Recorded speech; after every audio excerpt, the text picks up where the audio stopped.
Jim, I have a question here sent on Twitter using the hashtag CornyDriveThru from Greer.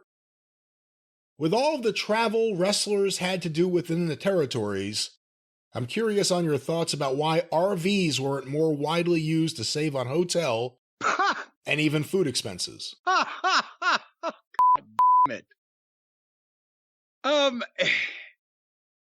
No, just no. I mean, Dr. Death Steve Williams got a heck of a nice customized panel van one time. And some of the guys had vans, but an RV, no. Not only for can you imagine the gas expense? Because the gas expense would have blown the expense for a car out of the water. And even if you got 4 or 5 or 6 guys together, then honestly, you're asking for trouble, because you've got 4 or 5 or 6 wrestlers going on trips of hundreds of miles with a tight schedule. You ever try to run one of those RVs 80 miles an hour down the interstate consecutively on a consistent basis for a couple hours? You got 4 or 5 wrestlers in a fucking moving hotel room.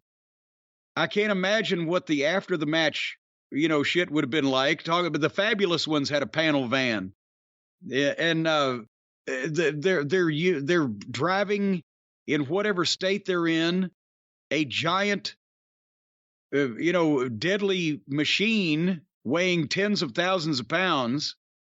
You can't park those things hardly anywhere. You can't go through a drive-through. Can you imagine pulling up to a goddamn arena in those days when the fans wanted to cut the tires on the cars, and there's an RV that pulls up with all the hottest heels in the territory? You can't miss it. No. And then a lot of times we'd be flying somewhere and then renting a car and driving a loop of 3 or 4 miles, or 3 or 4 miles, 3 or 4 days. You'd have to start that RV wherever it was, and you'd have to take it to wherever you were going to go next, and there could be no flying involved in the middle. It sounds like a nice idea, and I guess Cody getting a bus and Brock Lesnar getting a bus and some of these other people that have done it in modern times has romanticized it, but that's because A, they're making millions of dollars, B, they've got people that can put that bus where it needs to be picked up, and the talent gets on it and they ride it around until they're finished, and then they get off and go home and they take the bus some fucking where. Or what? It's a whole goddamn procedure. So, and they only wrestle once or twice a week. Or with the modern WWE schedule before the pandemic was what?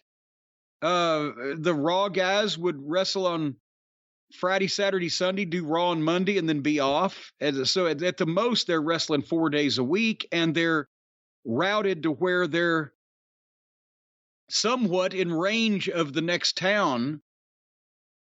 No, the RV and the territory days, for logistically, financially, criminally, none of it would have worked.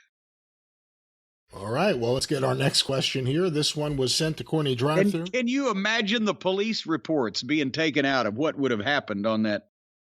I think just the simplicity of handling the mileage is the disqualifier. Who could have an RV in Mid-South? How could it even be possible?